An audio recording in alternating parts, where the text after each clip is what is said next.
hospital pharmacy, and I've done this about a month ago, and so this is round 2. So I'd like you all to introduce yourselves and tell me where you work, if you work at the house or if you work in the field, just so I kind of know. I'm Rita Rivard Carson. I do both. Okay. Rhonda Ward, I do the house.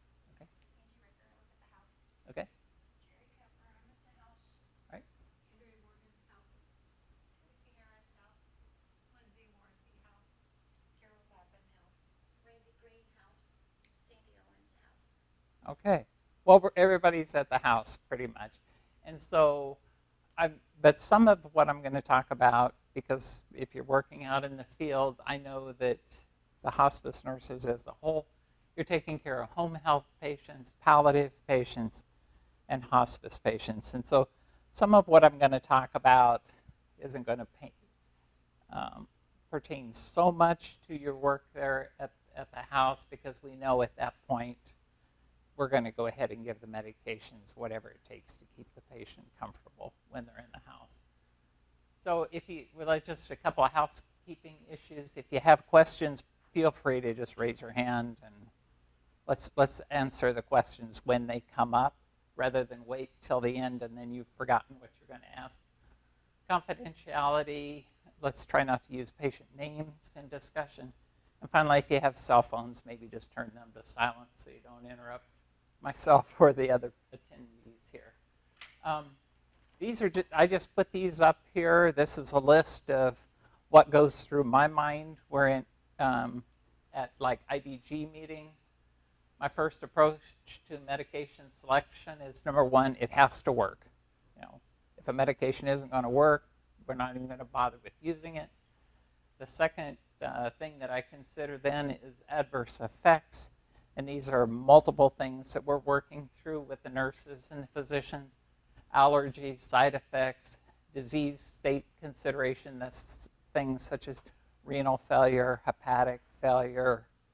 Things that we deal with over at the hospital is pregnancy, breastfeeding,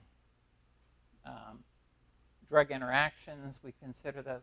And then all things being equal, if a drug, number one, if it works, and then if side effects are rather similar, then I consider cost as the third issue. So types of pain. This is just maybe a kind of an oversimplistic overview, but we're going to talk a little bit about acute versus chronic pain, neuropathic pain, musculoskeletal pain, visceral, and metastatic pain. So this doesn't print off very nicely, but you can Google it and find it. But there is the World Health Organization. They have their called pain relief ladder, and it's basically probably what you've all used in practice. It's a 3-step approach, where the first step we use non-opioids plus or minus adjuvant medications, and we'll talk about that in a little bit. If the pain persists or is increasing, then you go to opioids for mild to moderate pain, plus or minus a non-opioid. And non-opioids are things like acetaminophen and non-steroidals, plus or minus an adjuvant. And if the pain persists or is increasing, then we go to stronger opioids. And we just want to be good stewards of our medications. So non-opioid medications, acetaminophen. Again, when you're at the house, some of this is going to think, why is he talking about Tylenol? But we're going to start at the bottom of the ladder and work our way up. So acetaminophen, we're going to give 3 to 4 grams a day is the maximum dose that we want to give. It is additive to opioids, so even in patients that have pretty severe pain, we still want to continue on with the acetaminophen. We don't really know how it works, but we know it works at the central nervous system level somewhere. As old as the drug is, we just don't have a good understanding of how it works. The problem, good and bad, about acetaminophen is we'll find it combined with other opioids, like with hydrocodone, with oxycodone, as Percocet, Norco. That's good and bad, because sometimes you're to a point where you want to give a lot of opioid, but you're not really getting enough acetaminophen. So I'm a little more of a purist myself, and I would rather dose them independently if I could. And so I like to recommend separating them. And I really like, there's an 8-hour, it's called Tylenol arthritis or 8-hour Tylenol. And you can dose that separately and push the patient pretty close to their maximum dose of acetaminophen, and then give like plain oxycodone or something like that separately, and then you can titrate that, and you're not worried about underdosing or overdosing the acetaminophen. Non-steroidals are an excellent option for many people, and we'll talk about those in just a little bit. Well, I guess we'll just go ahead and talk about them now. The dosage with non-steroidals like ibuprofen, it's a little bit of a myth that the real high doses work better than the moderate doses, at least for the treatment of pain. So most of the studies show that like ibuprofen 400 milligrams, that going with doses higher than that aren't much more effective, but they cause more side effects. So we want to use kind of moderate doses for analgesia. For our patients that, and we have a lot better drugs for rheumatoid, like rheumatoid arthritis, we have a lot better drugs today. But in years past, we would have used high doses of non-steroidals to get the anti-inflammatory activity in addition to the analgesia. Side effects that are common with non-steroidals are, you're all familiar with GI ulcerations. Most of the non-steroidals reduce renal blood flow, so you'll see a decrease in renal clearance. Most all of them inhibit platelet aggregation, so there's a risk of bleeding. You combine the platelet inhibition with the GI irritation, and in the long term, you can set the patient up for a GI bleed. And then non-steroidals are associated with cardiovascular risk. And if a patient does have a cardiovascular history and you need to use an MI, naproxen, the data is better with it than with the others. So they're all equally effective when used in equal dose. Our physicians, Dr. Patry and Dr. Yackley, they like to use meloxicam. The brand name of that is Mobi. It works well and it's convenient. We just do once daily dosing with that. Celecoxib, the generic name, the brand name was Celebrex.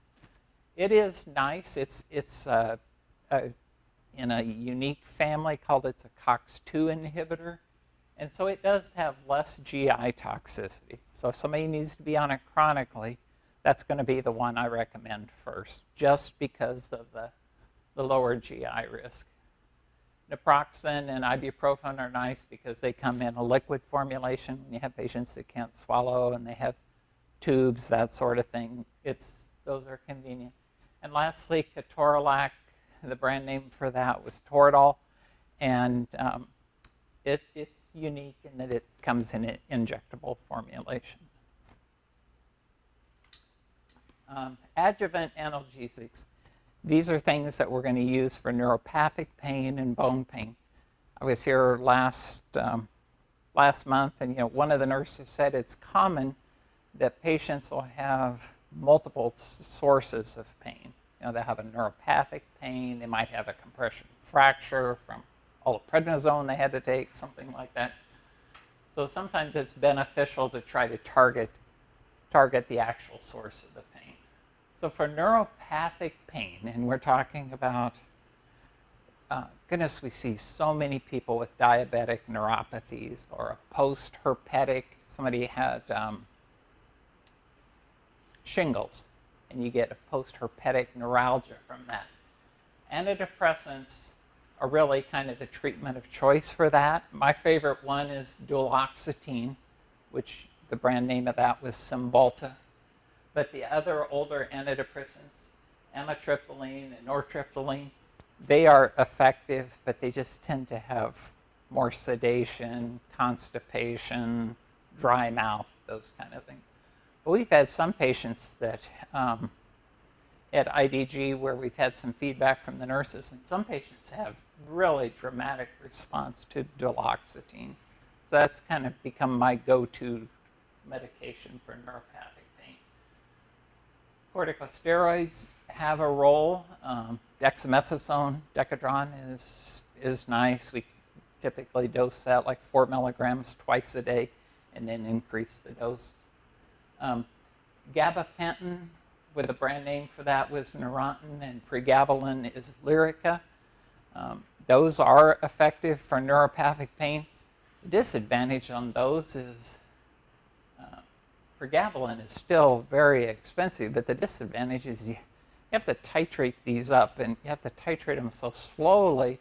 It takes a long time, it seems like, till we get to a point where the patient gets some relief. So my experience has been with duloxetine. You start giving that, you can see a nice benefit from that, even sometimes in even less than a week, which is nice. Where gabapentin, you're going to be weeks and weeks before you find a dose that really helps them. Good news is pregabalin, Lyrica is going generic this year, and so that'll help at least on the cost end. Okay, bone pain. We see a lot of this, probably even at the hospice house, where patients end up with mets to the bone. And the type of pain, it can just be debilitating for patients. And so if they can tolerate it, and if the patient can swallow, it's nice to start with a non-steroidal, because non-steroidals work not in the brain. Non-steroidals work out at the nerve endings, decreasing. What they do is, it's oversimplified, but they decrease the pain stimulus more at the source, where the opioids, they're going to work in the central nervous system. So they have an additive effect there. So non-steroidals, you get tumor, unfortunately, you get tumor growing between the bone and that membrane overlying the bone, and that's what's causing the pain. And non-steroidals work nicely there. Dexamethasone works well there too in decreasing the inflammation at the source. This is new. This is rather new, interesting treatment for bone pain. I'm kind of excited to try it on a patient. We haven't actually done it yet. But Zometa is the brand name of a drug called zoledronic acid. It's used for osteoporosis. This is like the family of alendronate, and it's in the biphosphonates family is what they're called. We used to use them a lot for osteoporosis, but what we're finding out is they make the bones stronger, but they tend to make the bone more brittle too. So it's the bone's stronger till you fall, but then it breaks easier. It doesn't like bend like a green branch as opposed to a dry branch, but it does reduce pain. So you give 4 milligrams over 15 minutes. It comes in just a little 100 ml piggyback bottle, and we can just infuse that. Don't have to have an IV pump. Just infuse it over 15 minutes. It's important to try to hydrate the patient, check their creatinine, and some patients get kind of a febrile flu-like reaction, and so if possible, we'd like to give them a little acetaminophen, like 30 minutes or so prior to the infusion. Another option is Prolia. That's also an IM medication we give for prevention or treatment of osteoporosis, but it is, right now, it's very costly to use that. And the data is more rich with Zometa. So I throw this in there just because we need to talk about opioid conservation. So it's always important to try to think of non-drug therapy Again, at the house, this isn't going to be a lot of help there. But splints, nerve blocks, acupuncture, cold packs, hot packs. TENS units, anybody familiar with TENS units? I'll just give you a little bit of free advice here. That caffeine, and I don't know how it works, but caffeine dramatically blunts the effectiveness of TENS units. So a lot of people will try a TENS unit for chronic back pain. If you have friends or family or anybody that's trying to use a TENS unit, you want to get off the coffee if at all possible, because it's just going to make it not work. It's important to consider other conditions that are going on in the patient. Do they have depression, anxiety, insomnia, addiction? Because all of those become kind of a vicious cycle, and I'm sure you've seen that, where, which is causing which. Certainly anxiety worsens our perception of pain, but if you're in pain, you're going to be more anxious, right? Depression, the same way. Patients that are depressed experience more pain. If you're in pain, who wouldn't become depressed over time? Insomnia, same thing. If you can't sleep, everything's worse at night when you can't sleep. But when you're in pain, you can't sleep because of the pain. So what we try to do is look at these other conditions and address them. If the patient needs some Ambien, let's give them some Ambien. If they need some Xanax, give them some Xanax, rather than just giving them more and more Norco. So as a pharmacist, we have to talk about the opioid crisis, and it's really a crisis in our country. This is a recent headline, and this is where, now think back to the video and think what's happening to the receptors, because all of you are females here, and so I'm going to try to get to your emotional side in this, not just the knowledge side. This was a recent headline. There were 60 arrests, 53 of them. This happened in the eastern part of the United States. You might have heard about it several months ago on the news. It was like in Ohio, West Virginia, Tennessee, Kentucky, down into the southeast part of the country. 53 medical professionals, 350,000 opioid prescriptions were written. I think this is over about a 2-year period. 32 million doses were dispensed. And in 2017, there were 70,000 opioid deaths. So 192 people die in America every day from opioids.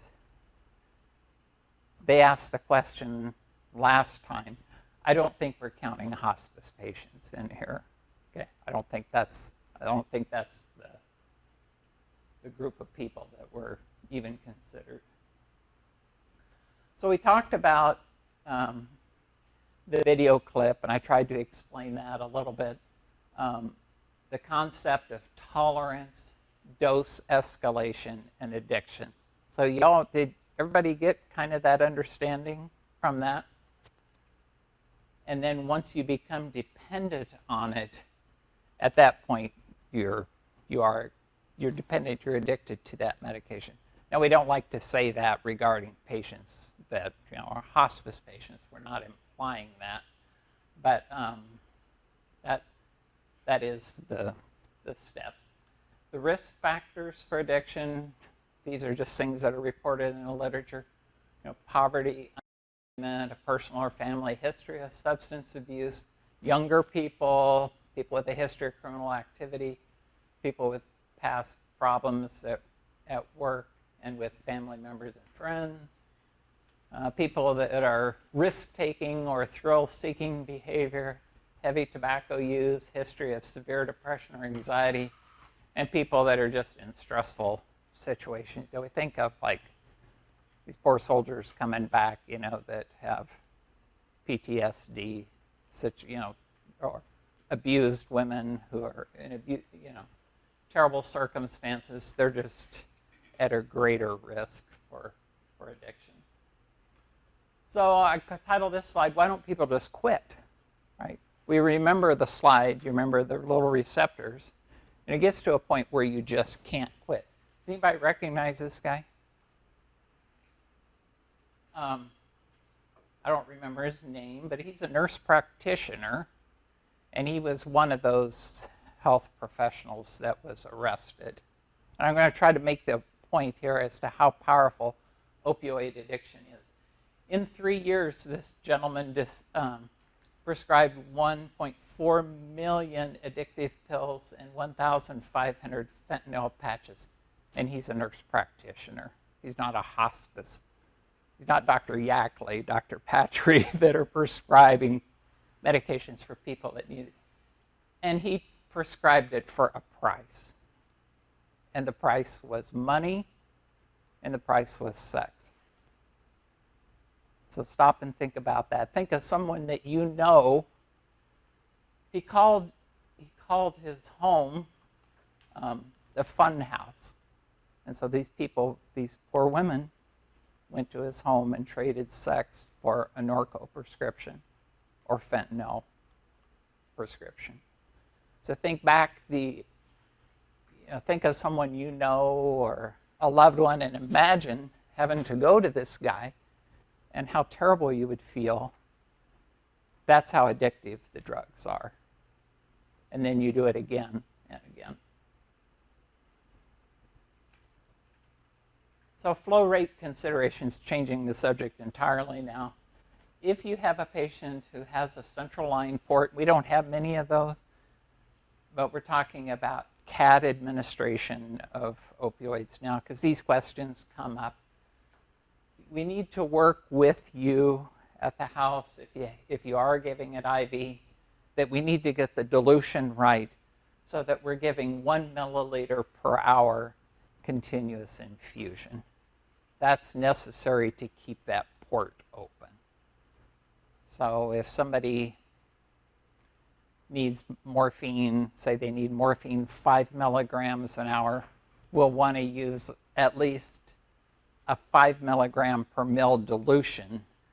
If we used a 10 milligram per mil dilution, we would not be giving enough fluid to keep the line open. More likely, your patients are receiving the medications subcutaneous, right, that have CAD pumps. The maximum that we really want to go to the continuous is 5 mils an hour. So if you're titrate, Dr. Yackley writes that order that you can start at, say, 2 milligrams an hour or 5 milligrams an hour, and he gives you parameters that you can titrate up to a certain amount. If you're ever getting to the point where you're getting volumes of 5 mils an hour, then we need to concentrate that hydromorphone or that morphine for you to try to get the flow rate back down. So just call over to the hospital, to the pharmacy. If you're running into either of these problems, if it looks like your flow rate is too low for a port, or if it's too high for subcutaneous infusion. Dose scheduling. I want to talk about the second one here just a little bit. Again, at the house, you're going to be giving patients scheduled medication there most generally. But referring to opioid dosing, generally we would start with PRN dosing, and then something that would be helpful, and we run into the field nurses, we run into this problem, a lot of them is out at the institutions, out at the nursing homes, where if it's not scheduled, then the nurses tend to not want to give the medication because they're afraid that they're going to be over-medicating the patient, something like that. So between PRN doses and scheduled is this concept of scheduled but given the right to refuse. So I pick one of you here and I say, we're going to order you a Norco every 4 hours, but you have the right to refuse. So I come into your room and I say, well, what's your name? Rita. I say, Rita, it's 6 o'clock. It's time that you can have a Norco. If you want it, you can have it. If you don't feel you need it, We'll come back in 4 hours and offer it again, and if you need it before then, you can have it. That kind of gives the patient a little power in the equation, because you know that you're at least going to get offered the medication. You're not in a room at the end of the hall at a nursing home pushing on a button wondering if anybody's ever going to come, if it's just a PRN medication. So that's a concept that we can use. You can use that at home too, like with a caregiver. Somebody taking care of the mother could say it's time. You can have it if you need it. If not, let's wait till later. So. Okay, we're going to talk about the actual opioid products a little bit. I don't want to spend a lot of time on it. I've got a bunch of handouts on the table back there, and there's some good comparison information on there. But the agents that we're going to talk about that we use generally, especially at the house, is morphine, hydromorphone, oxycodone, and hydrocodone. So hydrocodone is dilaudid. Oxycodone, hydrocodone is in Norco. Hydromorphone is dilaudid, and then morphine and oxycodone. There's really not many significant differences in efficacy, adverse effect, or cost. It's just kind of a matter of prescriber preference, usually. I like oxycodone because it's more reliably and predictably absorbed. If I give one of you 15 milligrams of oxycodone, I know you're going to absorb that very well, predictably. If I give you 30 milligrams of morphine, some patients are going to absorb that better than another, and it's become a little less predictable. We can titrate it anyway, but I'm just more of a purist, and I would rather know that medication is being absorbed. Morphine and oxycodone both come in concentrated oral liquids, and you use those, the Roxanol or the Oxyfast, as you would call them. We use a lot of that in hospice. All of these products are available in long-acting tablets. Sometimes we'll give like a morphine, MS Contin, a 12-hour slow-release tablet, and then let the patient have immediate release morphine tablets for breakthrough pain.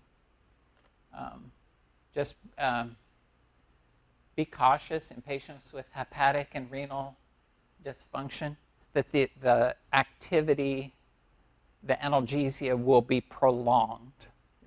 We're not saying you can't use it. It's okay to go ahead and use it in a patient that has cirrhosis.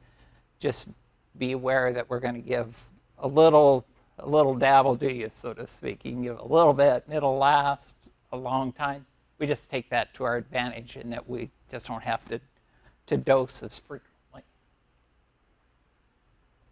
So converting between products, sometimes it's a therapeutic option that some patients will, if they've been on oxycodone their entire time on hospice, and all of a sudden you're at the hospice house and it seems like it's just not working like it did, we can switch to another opioid, and sometimes that will be effective. Sometimes it won't, but it's something we can try. The books say, and you can call a pharmacist. In fact, I encourage you to, or if the physician feels comfortable in doing the calculation, they're certainly welcome to do that. The books say that if you switch from one product to another, you figure out what the equal dose is, because it's not always the same number of milligrams. Like 20 milligrams of oxycodone is like 30 milligrams of hydrocodone. But then once you make the change, you're supposed to reduce the dose a little bit because of what we call cross tolerance. Usually at that point, I'm asking the nurse, and they're usually calling because the patient's pain level is a 9 or a 10. And I'm thinking they need a little more medication anyway. We don't want to switch to another drug and then not give the patient enough. So if you need to call, if you're talking to one of the pharmacists and the patient's crying out and their pain's a 10 and you're desperate, let us know that, because then we'll be less likely to say that you need to reduce the dose if you're going to switch to a different product. Okay, fentanyl patches. Do you use many patches at the house? Yeah, okay. So when you put on a fentanyl patch, it's going to take a rough, at least the books say, I don't know what your experience is, but the books say they really take about 6 hours to kind of start working, and the peak effect we won't see for about 24 hours to 72 hours. So the titration, now the physician, they can titrate it how they want to, and in the hospice house setting, certainly we're just after comfort at that point. But that you can, if you had a patient out in the field, we would start with an appropriate strength patch and increase that dose once at day 3 if necessary.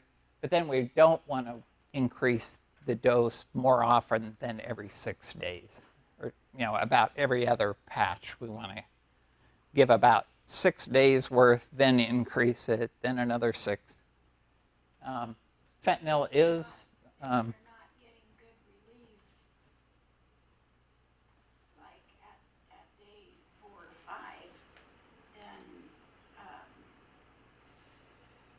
do we still make them wait until 6 days to increase it? Have you already increased it once? I mean, I'm just asking whether, or do we use like something for breakthrough? You could, in that situation, I would recommend giving the patch a little longer time to smooth out, but going ahead and just give them the Roxanol or whatever else you have ordered. Use that for breakthrough pain, and then at a period of a couple days, if you're having to give a lot of Roxanol, then certainly it's time to go ahead and increase the patch. That's what, so you want to have both. You want to have either like the fentanyl patch or some long-acting Oxycodone or some long-acting morphine. But certainly go ahead and have the immediate release morphine or Oxycodone or Dilaudid that you can give for all that breakthrough pain until you can get what we call the basal dose. So we get the basal dose up to where most of the pain is controlled. That in my world, it'd be nice if you could get to a point where maybe you just give 1 or 2 PRN doses in a day. If you're having to give PRN doses 4 to 6 times a day, then they need more basal analgesics, if that's a word. So fentanyl is metabolized by the liver, so be particularly careful. Again, we can go ahead and use it. We just want to be cautious that if somebody has advanced liver disease and you put on a patch, these times are going to stretch out because you put on that patch, and instead of lasting 3 days, it may start to last 5 days, and then you put on another stronger one, and all of a sudden, you got them too sedated. So if you ever have to remove a fentanyl patch because the patient's having an adverse effect, let's say you put on a fentanyl patch and they got goofy on you, or their breathing is slowing way down, the temptation is to pull the patch off and get some soap and water and wash it off. Don't do that. Peel the patch off, and if you want to gently use a cloth and wipe the skin a little bit, that's okay. But don't rub on it, and don't use soap, because the soap can actually enhance the absorption of the medication. We have a layer of skin and then blood flow capillaries underneath it, and soaps allow the medication to penetrate through the skin more rapidly. So you're not washing it off the skin, you're actually increasing the availability down to the capillary flow. Methadone. You use methadone much? It's a great drug with a lot of bad side effects. I want to talk about it just a little bit. Because it's structurally so different, if you have a patient who's maxed out and they've gotten high doses of oxycodone, morphine, and they're not getting good relief, and you still want to give something by mouth, methadone is an option. But these are the risks. QT prolongation, and that can be pretty significant. Drug interactions, there's multiple major drug interactions with methadone that we need to be careful of. It has a long half-life, and it causes significant respiratory depression. And here's what happens with methadone, with all of the opioids, we give somebody oxycodone, we know that it's going to suppress their respiratory drive. But that effect wears off at about the same time as the analgesia. So they both kind of do this. The problem with methadone is the analgesia wears off, but the respiratory depression is continuing on. So then it's time for another dose of methadone. We give the methadone, but now we're getting even more respiratory depression. You can make it work, but we just have to be very careful titrating methadone. So if you get to the point where you need to convert a patient, it really is, it's more of a process, it's more of an art than a calculation. So certainly contact one of us and we'll try to come up with a way to transition. We're not going to just go cold turkey from oxycodone to methadone. We're going to continue on the oxycodone and going to slowly add in some methadone and titrate that up. Corporate opioid stewardship. This is, I just looked this up this afternoon on the, I looked this up on the Walmart website. So a Walmart pharmacy, I'm not sure how they're handling hospice. If the patient is rolled in PDC, I hope you're not running into these problems. But if you're taking care of a patient out in the field who's on home health care, you're going to face this.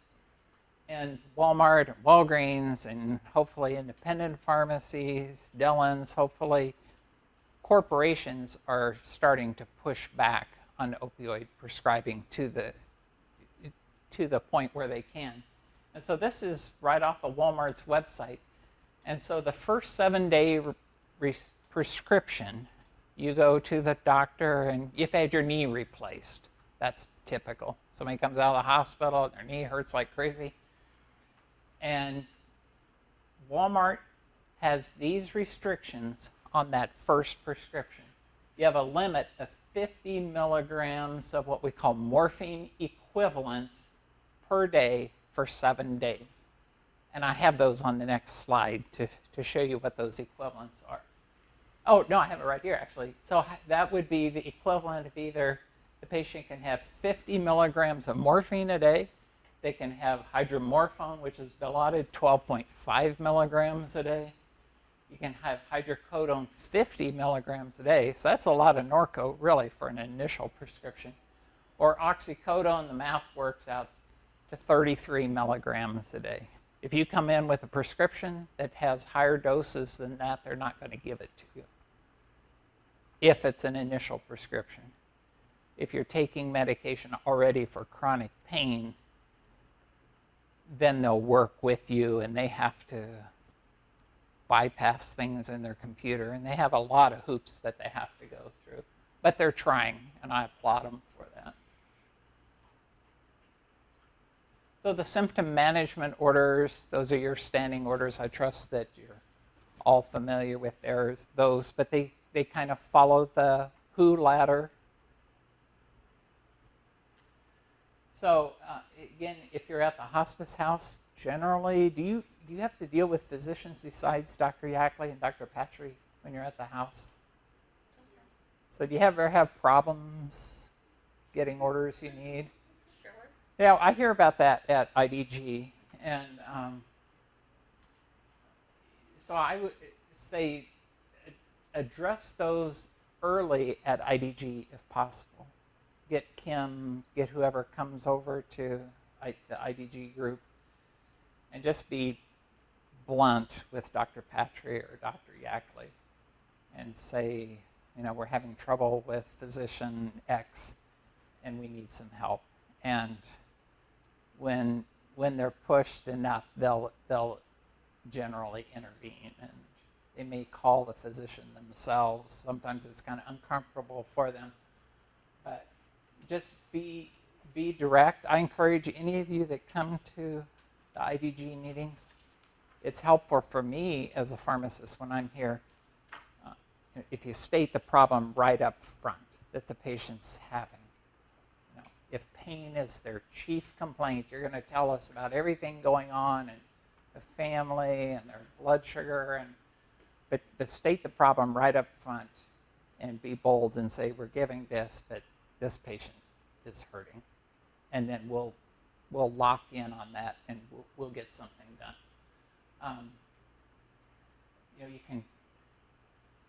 We'll address it with the actual hospice physician.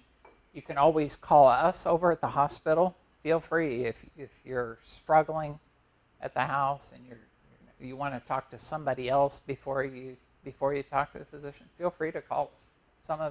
I'm very, very comfortable with it. Some of the other pharmacists aren't maybe so comfortable with it, but they can look it up and they can talk to you. So, questions? Do you have any? We got done on time, even with a technical delay to start. So, okay.